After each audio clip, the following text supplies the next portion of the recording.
Tuloy-tuloy pa rin yung bagyo natin, walang tigil. Kaya as early as now, sa social media, sa Facebook, canceled na naman ang pasok bukas. Parang halos 1 week, sabihin na natin Monday to Friday, walang pasok na yung mga bata sa school. Ang exception lang yung last Monday, pinauwi sila na half day. Tomorrow yung last day kasi weekend na naman. So hopefully, by Monday, back to normal na sila kasi sigurado ang dami nilang na-miss na sa lessons nila. Ito, kaka-workout lang natin.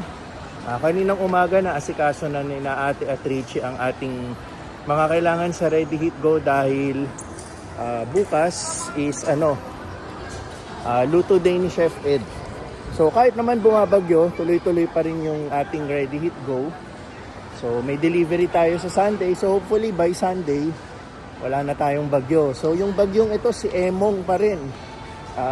Parang nag-join forces sila ni Dante. So nag-start yung week si Chrising and then si Dante and now si Emong. Sana by Sunday, wala na kasi magdi-deliver tayo sa mga clients natin. Medyo mahirap din mag-deliver pag bumabagyo, Pero yun, sana wag lang sa Sunday, sana agad-agaran mawala na. Pero yun nga, pinangunahan na ng mga kanya-kanyang mga LGU yung magiging classes bukas. So hindi ko lang alam sa mga government offices naman, yung mga private institutions kung ika-cancel din nila yung mga pasok nila sa trabaho. Pero usually pag ganyan, inaano na lang nila na work from home. Yun. So ayan, mag-yogurt muna tayo after natin mag-workout. Dito tayo sa food court kasi nandito yung ating paborito, ang Yoel. Ayun. May blueberry tayong makukuha. Ayan, si Bagyong Emong.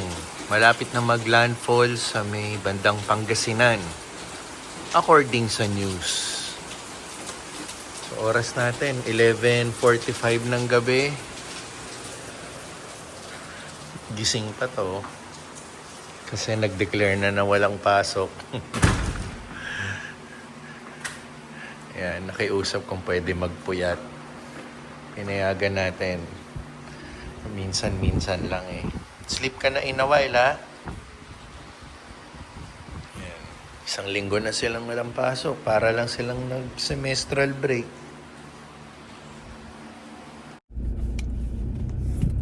Okay. Sir. Walang pasok. 1 linggo na. At yung weather natin, umuulan-ulan pa rin. Pero mostly ang hit ni Emong, ang pangalan ng bagyo is si Emong, ay nasa north, mga Central Luzon, yan, Pangasinan, sa Ilocos, yan, umaabot hanggang doon.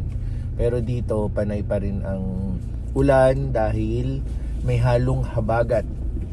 Yan na yung mga makabago natin ngayon, habagat, Yung panahon namin, 1990s, year 2000, wala naman haba-habagat kang naririnig.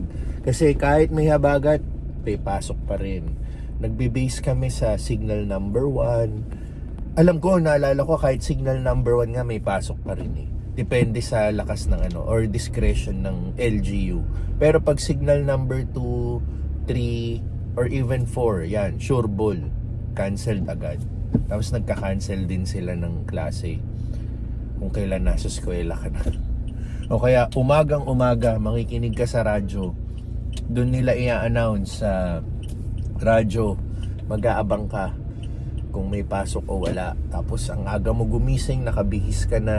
Sa case ko kasi naka-school bus pa ako noon. Nakabihis ka na, inaantay mo yung school bus mo, tapos biglang mag-a-announce na walang pasok. Yun, balik bihis pambahay, manunood ka na ng TV. Yan, ganun dati. So sa case nila ngayon, buti may social media na-announce na via messenger, nalalaman mo na beforehand kung may pasok o wala. Nangyayari pa rin na kung kailan ka nasa eskwelahan na, doon nila kina-cancel. So, pero hindi na ganun kadalas tulad nun dati, So ayun, punta lang kaming South Mall. Doon naman kami mag-uubos-ubos ng onting oras kasi for the past how many days naka ano lang naman si Pixar sa bahay. Yung weather natin ngayon, kahit umuulan-ulan, may onting senyales na sumisilip-silip yung araw. Yan. Kanina medyo lumiliwanag na ang ulap, pero syempre nangingibabaw pa rin yung ulan. So ayun, punta muna kami ng South Mall ni Pixar. Nandun din si Teens nag-workout. Ewan ko lang kung sasabay siya sa amin tumambay, maglakad-lakad, and kumain. Ayan. Umaambon-ambon pero ang dilim ng ulap, no? So, anytime, bubuhos ulit yan, tas titigil, tas ganyan ulit.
Good.